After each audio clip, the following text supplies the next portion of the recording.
What is good, all you cool cats and kittens? This is your Commissioner Tim with the Week 3 recap.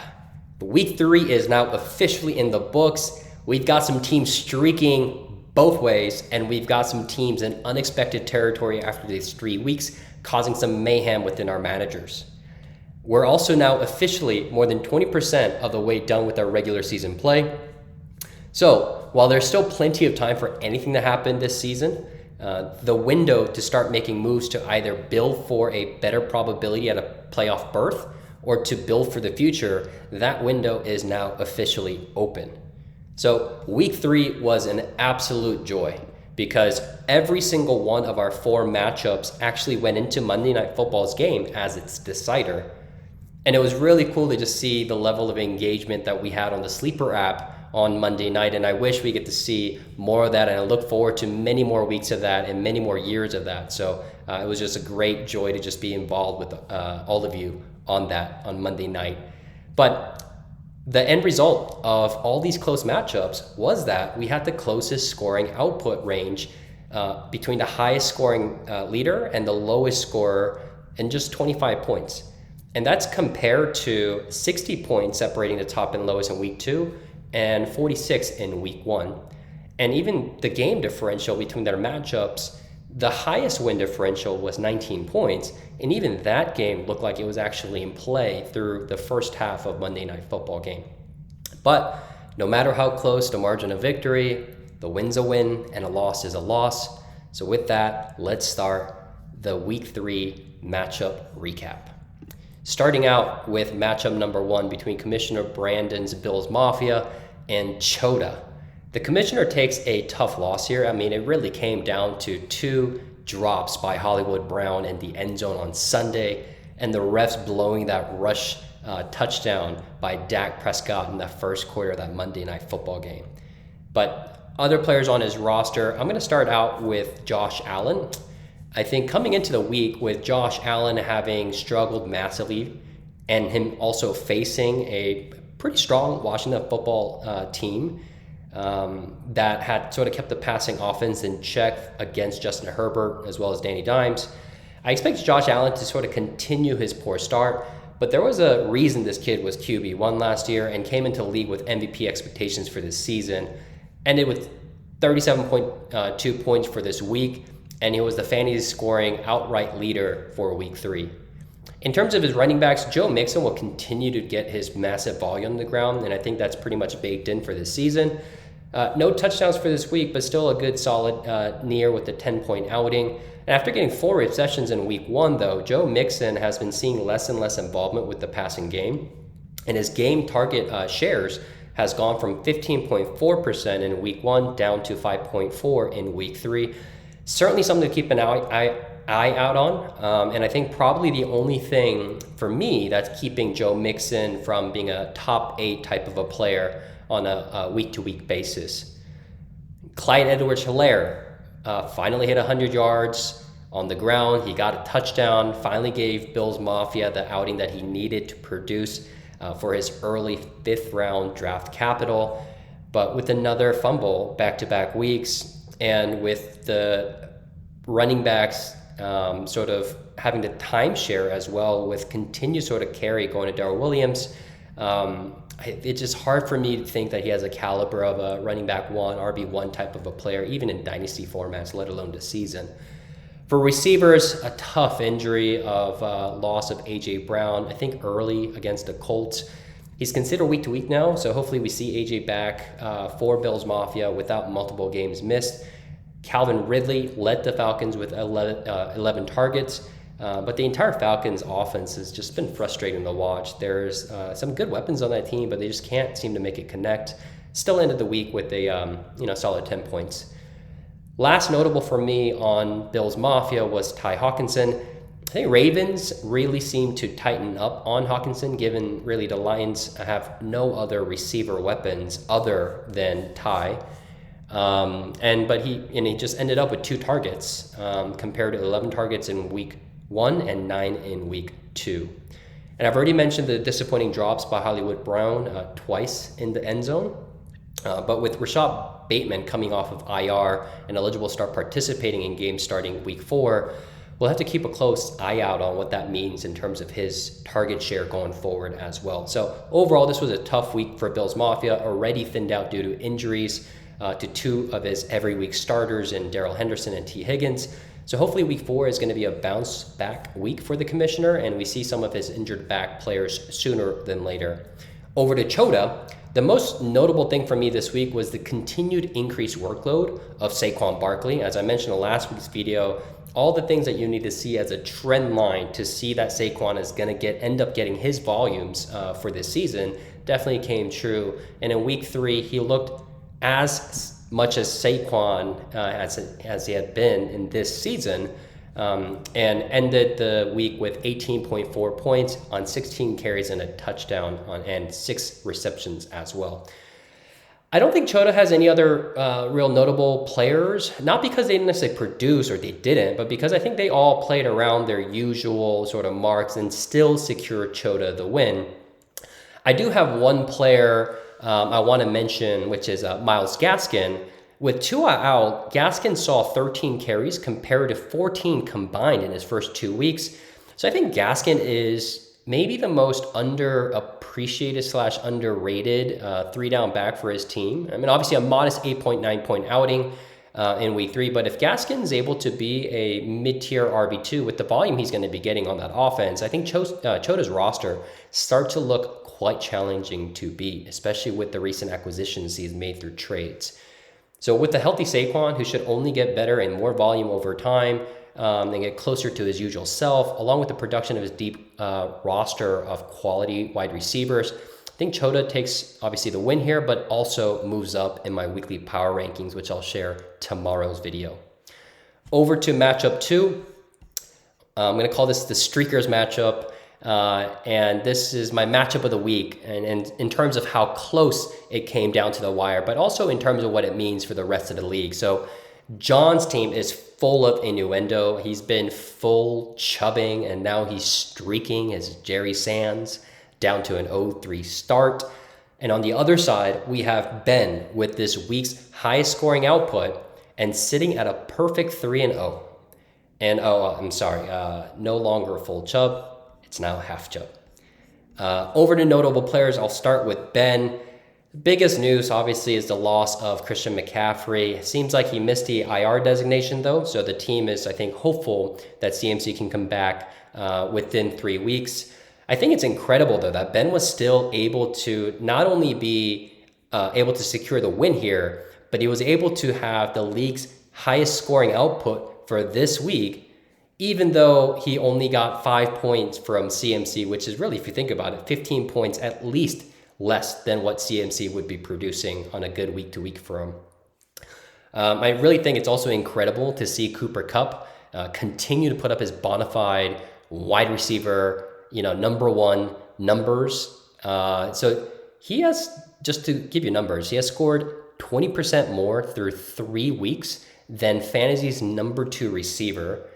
And he's also right now, if you take the 3 weeks and then you prorate that over a regular normal 16 game season, he's on pace for a 419 point season in a normal season, right?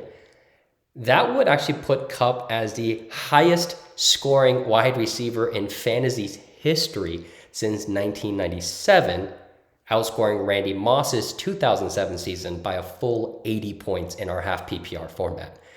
But obviously, given how much the Rams are throwing the ball this year and how much better they look with Stafford throwing the ball, I think my money is that Kupp, sure, he's going to regress, but I think he still ends the season as a clear-cut top 10 receiver for this league.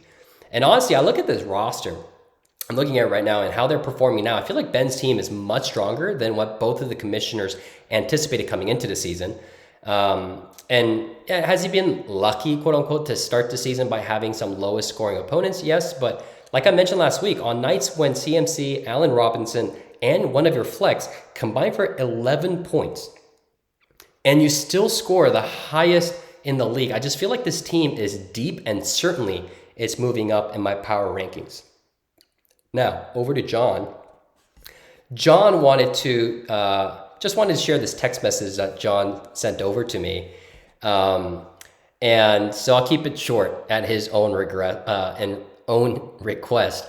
It was an extremely positive to see Justin Herbert looking like he did his rookie year and a continued sort of progression off of that. I think this will be a more indicative type of play for him for what we can expect for the rest of the season compared to the first 2 weeks that we see in Justin Herbert. Zeke played like he was pissed off, and on how on fire that Dallas ground game and Zeke started in that first half with Monday Night Football, along with Jalen Hurts struggling on that other side. That was the reason that this game was actually really close heading into the second half of Monday Night Football game. And, I think no way that Zeke doesn't hear all that chatter about Tony Pollard being better. And I think there's a lot of fire under his belly, and that organization also wants to make sure Zeke, feels respected given all that money they paid him. I think Zeke will still finish as a top 8 type of running back for the season as well. But the rest of half Chubb's roster, I think there's big troubles. I think the Eagles offense can't seem to get anything going, as I mentioned, as we saw on Monday Night Football. And that Eagles offense just can't seem to get going, and it's affecting Devontae Smith a lot. And as talented as he is, it's tough to compete and produce numbers when you're a rookie top receiver option on your team, especially with all the great cornerbacks in our league. And rest of his roster, there's just a lot of gaps at the receiver spots and the tight end spot as well. Obviously, he got unlucky starting Higbee last week and then Tunyon this week. If he had flipped those two, that would be a difference of 10 points and would have won him last week and won him probably close to winning this week as well. That said, John does hold a ridiculous amount of draft capital in this coming year with 9 total picks. Keep in mind, every manager starts with 4 every year. So he's got 2 firsts and 2 seconds. And so while the season's still young to make strong moves, and obviously anything can happen, especially with all that draft assets, even if John doesn't necessarily do anything, I think he'll still be the manager to look out for come midseason when trade season starts to get a little bit more active, and certainly in the offseason when John's able to either further sort of accrue future assets or by trading away some of his draft picks to get ready for next season as well. All right, so over to matchup number 3 between Cup to Canada and the Washington Fantasy Football Team. This was a solid matchup between 2 of our powerhouses, both ranked in the top 3 for me in that week 3 power rankings. And one of them was going to leave this week with a losing record.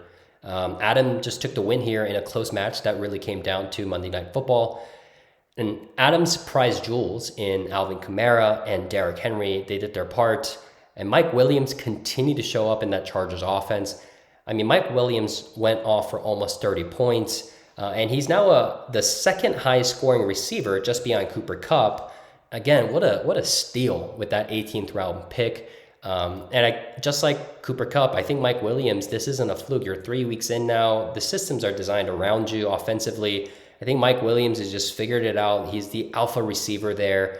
And him and Justin Herbert, I think, will continue to draw connections as Herbert continues to improve as a franchise quarterback for that Chargers offense.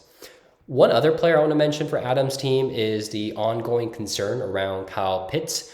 I think tight end spot has historically, it takes a long time for players to really hit their stride. And we're seeing nothing different for Kyle Pitts, no matter how talented this kid is. It took Kelsey 3 years to become, a breakout star. It took Kittle 2, and it took Waller 4 years. So I'm still extremely high up on Kyle Pitts, especially in our dynasty formats. But I am curious to see if Adam makes any moves to strengthen his tight end spot, as it's clear he's a true contender this season in our league. Over to Cup to Canada, nothing really new that's notable for me, but week 3 was the repeat of the weakness that we've seen in Yves' roster starting with week 1. And Yves' only real weakness is QB2, but it's a gigantic one, the size of Jerry Sands. And his QB2 has produced an average of 6 points each week for the first 3 weeks of our season. So, that's at minimum 10 points in deficit that you're having to come back from the rest of your roster. And that just makes it extremely hard to compete each week. Now, that's largely due to bad luck in-game injuries like we saw in Ryan Fitzpatrick in week 1. And he should be able to reduce that gap by just plugging in streamers like a Taylor Heineke. But I do expect Yves to be making large moves to fill in that gaping hole at the QB2 spot for him. Over to matchup number 4 between Trust a Process and Ryan. This game went down to the wire with CeeDee Lamb needing to outscore Amari Cooper and Jalen Reagor by 6 points for that Monday Night Football game. Starting out with my roster, Alexander Mattison showed up again and showed why he's that elite handcuff option by scoring 20.10 points, just higher than Dalvin Cook's output for this season so far. But bench players don't produce wins, and I started Tyson instead of Alexander Mattison. So lessons learned for me. And it was a really difficult week with Teddy Bridgewater, I think, having a great real-life performance and his team having a real great life performance in that 26-0 blowout win against the Jets. But he wasn't able to produce any touchdowns either through the air or on the ground. And another player worth mentioning on my roster, maybe not necessarily directly related to the player's performance, is Jonathan Taylor. A decent performance from him given the game script. I think 10 carries and 60 plus yards and rushing, so good efficiency on the ground, but not enough carries. But the issue for me is that this Colts offense has been suspect through the first 2 weeks in this season, and now with Quentin Nelson, who I think is one of the top and maybe the most talented offensive linemen in the league today, he's out with the high ankle sprain for how many weeks, we're not sure. And it's going to get really challenging for the Colts offense, who's already having issues right now with their running game and offensive game as a whole. And especially concerning for me is the trade clause that Carson Wentz came over on, that the Colts essentially give up a conditional first, but it can become a second-round pick for them if Carson Wentz plays in less than 75% of the snaps this season. So if the Colts are 0-3, and that pick for them, that first round, looks like it could be a top 3 pick this year. Who knows what happens mid-season, especially if they end up sitting down Carson Wentz. I think it's within the realm of possibilities. And that's only going to make the rest of the league, or rest of the season, really tough for Jonathan Taylor to be able to truly perform to his potential. So, one last notable player for me, and I mentioned him briefly, was Tyson Williams. After starting the season looking like he's an RB2 quality player, even with the timeshares that he had with Latavius Murray and even Devontae Freeman coming in, it was really surprising and now concerning to see him conceding some touches to Latavius and Devontae in week 3. He finished with just 2.2 points on just 5 carries, and that really came out of nowhere. But I think Tyson should be able to get back to an RB2, RB3 type of a play this season as it progresses. He looks like the best back there by a mile on that backfield, but that definitely will lack that RB1 upside, especially given Lamar Jackson there is really the de facto RB1 on that team. So over to Ryan's team. Ryan, please name your team. You are a contender. I need you to not have a default name. So starting with the QBs, Tom Brady will continue to be the GOAT. This 44-year-old man is QB2 in the entire league. Just beyond the baby GOAT, which is Kyler Murray at number 1. Tyreek Hill, going down his roster. So Tyreek Hill had a down week in week 2, and he had a down week again in week 3 for 2 weeks in a row. That entire Kansas City's team, Kansas City's offense, just doesn't look or feel right as it's done over the last couple of seasons. I don't know what that means. I'm sure, they've got Pat Mahomes. I'm sure they're going to figure out. They got incredible offensive weapons on that roster, so I'm sure they're going to be figuring out. But it is perplexing to be able to see what is going on with that Kansas City's team through 2 weeks, and their defense just doesn't look good at all. So they're sitting, I believe, at 1-2, which is just, and I think at the bottom of their conference, or their division, which is just incredibly surprising to see. Sticking with his receivers for Ryan, Amari Cooper, not much to say there. I think both him and CD made the most out of a low passing volume week, or at least in terms of passes that didn't go to Dalton Schultz, their tight end out of nowhere. But I think overall to running backs, tough week for Ryan for his running backs. Obviously, it's going to be hard to fill in the production that Dalvin Cook leaves if he's injured. But I am concerned about Antonio Gibson. I think I was a big fan of him, a massive fan of him coming into the season, especially about what kind of volume he was going to be potentially getting. Is he going to be the new CMC? But it has been, really surprising to see him. And week 3 also would have been statistically a very disappointing week for him again, had it not been for that 73-yard reception that he took for touchdown. Because he had 12 carries for just 31 yards. He's extremely talented, but I think in a similar situation as Jonathan Taylor, it's really hard to produce as a running back when just the rest of the offense is so poor. It was really good to see Mark Andrews getting volume for the first time this season on that Ravens offense. I mean, the Ravens paid him big bucks this offseason, so I was surprised to see why he wasn't getting the target share in the first 2 weeks, but he got his fair share this week, breaking 100 yards, scoring over 13 points on 5 receptions. Last point that I will mention for Ryan's roster, I think Jamar Chase is a stud. I think he finishes the season as a top 15 receiver for the season. And I think he's got an extreme bright future ahead as him and Joe Burrow also continue to grow together in the NFL career. So that does it for the recap. And what does that leave for the commissioner? Brandon's picks. Another great, stellar 3-1 week. That puts Brandon officially in the winning category at 7-5. That does it for the recap. Looking forward to releasing the weekly power rankings tomorrow. Look forward to the video coming out by the commissioner Brandon on Thursday for his weekly picks. See you guys Thursday, Sunday, and Monday. Peace.